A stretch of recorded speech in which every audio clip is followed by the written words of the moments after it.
بعض دفعہ ہم ان چیزوں کے لیے اتنی محنت نہیں کر پاتے جو ہمیں چاہیے ہوتی ہے، کیونکہ ہم جلدی اللہ سے مایوس ہو جاتے ہیں۔ ہم بہت جلدی اللہ کی قدرتوں اور طاقتوں کو انڈر اسٹیمیٹ کرنے لگتے ہیں۔ ہم وقت سے پہلے ہی ہار مان لیتے ہیں۔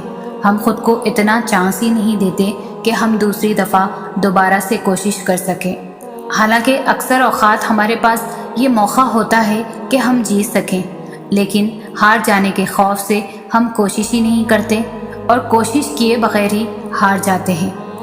جو چیزیں جتنی خاص اور اہم ہوتی ہے ان کے لیے کوشش بھی اتنی ہی شدت سے کی جاتی ہے، اور یہ بات مجھے اللہ نے سکھائی ہے۔ اللہ نے قرآن میں رزق کی تلاش کے حوالے سے فامشو کا لفظ استعمال کیا ہے جس کے معنی ہیں چلو، اور نماز کے حوالے سے اللہ نے قرآن میں فاسعوا کا لفظ استعمال کیا ہے جس کے معنی ہیں دوڑو، اور جنت کے حوالے سے اللہ نے قرآن میں وسارو کا لفظ استعمال کیا ہے جس کے معنی ہیں جلدی کرو۔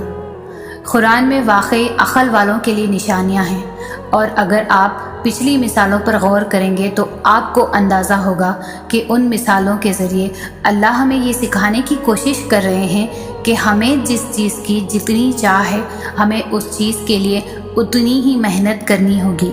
ہمیں ہاتھ پر ہاتھ رکھ کر نہیں بیٹھنا ہے، اور نہ ہی ہمیں یہ فکر کرنی ہے کہ یہ ممکن ہے یا پھر ناممکن۔ ہمیں بس کوشش کرتے رہنا ہے، ہمیں اللہ پر یقین رکھ کر آگے بڑھتے رہنا ہے۔ ہماری کوشش ہی ہماری کامیابی ہوتی ہے۔ ہم اپنے گولز کو سیٹ کرنے کے بعد کچھ دیر ان گولز تک پہنچنے کی کوشش کرتے ہیں، اور جب ہم ان تک پہنچ نہیں پاتے تو ہم ساری ہمتیں چھوڑ کر بیٹھ جاتے ہیں اور یہ سوچنے لگتے ہیں کہ ہم تو ہے ہی ناکام۔ کامیابی ایک دو دفعہ کوشش کرنے سے حاصل نہیں ہوتی۔ اس دنیا میں جتنے بھی کامیاب لوگ موجود ہیں، اگر آپ ان کی کامیابی کی کہانی سنیں گے تو آپ کو اس ایک کامیابی کی کہانی میں ناکامی کے ان گنت مراحل ملیں گے۔ کوئی بھی آخری سیڑھی تک پہلی سیڑھیوں کو عبور کیے بغیر نہیں پہنچتا۔ سب کو جیت سے پہلے ہار دیکھنی پڑتی ہے، اسی لیے کوشش کرنا مت چھوڑا کریں۔ آپ کامیاب ہوتے ہیں یا پھر ناکام ہوتے ہیں، یہ اللہ کے ہاتھ میں ہے۔ اہم صرف یہ ہے کہ آپ نے کوشش کی، اور آپ کو بعد میں بھی کبھی بھی اس چیز کا پچھتاوا نہیں ہوگا کہ آپ نے ٹرائی نہیں کیا تھا۔ کتنے ایسے مواقع ہیں جو ہم نے اسی لیے گنوا دیے تھے کیونکہ ہمیں ہار سے ڈر لگتا تھا، اور آج جب ہم ان کے بارے میں سوچتے ہیں تو دل دکھتا ہے اور ایک گلٹی ہوتی ہے کہ کاش تب ہار پر اتنا فوکس نہ کیا ہوتا، کاش تب اپنی محنت کا کچھ حصہ ڈالا ہوتا۔ تو اب یہ وقت ہے اپنی غلطیوں کو سدھارنے کا۔ آگے کیا ہوگا، کیا ہونا، یہ اللہ کے سوا کوئی نہیں جانتا، اس لیے ہمیں منزل کی فکر نہیں کرنی، ہمیں بس صحیح راستے کا انتخاب کرنا ہے اور پھر اس راستے میں اپنی ذات کو انویسٹ کرنی ہے اور اللہ سے بہتر کا گمان رکھنا ہے۔ پھر منزلیں بھی مل جائیں گی اور راستے بھی کٹ جائیں گے۔ بس اتنا یاد رکھیں کہ اللہ کے لیے کچھ بھی ناممکن نہیں ہے، اور وہ آپ کے لیے بھی اس چیز کو ممکن بنانے پر قادر ہے جس کے لیے آپ تڑپ رہے ہیں۔ بس آپ کو اپنی یہ تڑپ اللہ کو دکھانی ہوگی، اور تڑپ دکھانے کے لیے آپ کو وہ خاص رویہ اختیار کرنا ہوگا جو ایک بہادر اور فرمانبردار مومن کا ہوتا ہے۔ آپ کو نمازوں کے لیے دوڑ کر آنا ہوگا، آپ کو اللہ کو منانے کے لیے اڑ کر آنا ہوگا، آپ کو اللہ کی ایک آواز پر لبیک کہتے ہوئے اللہ کے سامنے حاضر ہونا ہوگا۔ آپ کو راتوں کو جاگ کر اپنی طلب کے لیے اپنی جھولی کو پھیلانا ہوگا۔ آپ کو دن رات اپنی زبان کو اللہ کے ذکر سے تر رکھنا ہوگا۔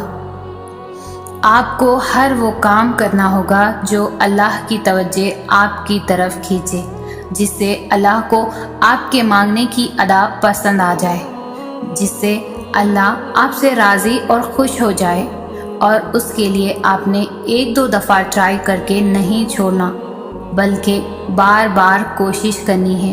جب تک اللہ دل نہ بدل دے تب تک آپ نے کوشش کرتے رہنا ہے۔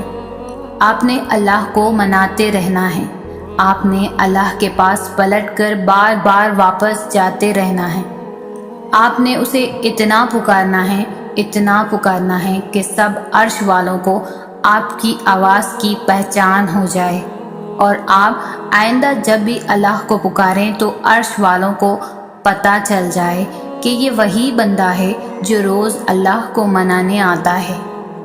پھر دیکھنا آپ کے کیسے اللہ آپ کے لیے اپنی مدد کے دروازے کھولتا ہے اور آپ کے دل کو سکون اور اطمینان سے مالا مال کر دیتا ہے، اور آپ کو وہ سب عطا کر دیتا ہے جس کے لیے آپ اسے پکارتے تھے، اور آپ کو اپنے پسندیدہ بندوں میں شامل کر لیتا ہے، ان بندوں میں جن کی آواز عرش والے پہچانتے ہیں، جن کا نام فرشتوں کی محفل میں مشہور ہے، جن کی کامیابی کے چرچے دنیا اور آخرت دونوں میں ہیں، جنہیں اللہ نے اپنے لیے چنا ہے، جنہیں اللہ نے اپنا قرب بخشا ہے۔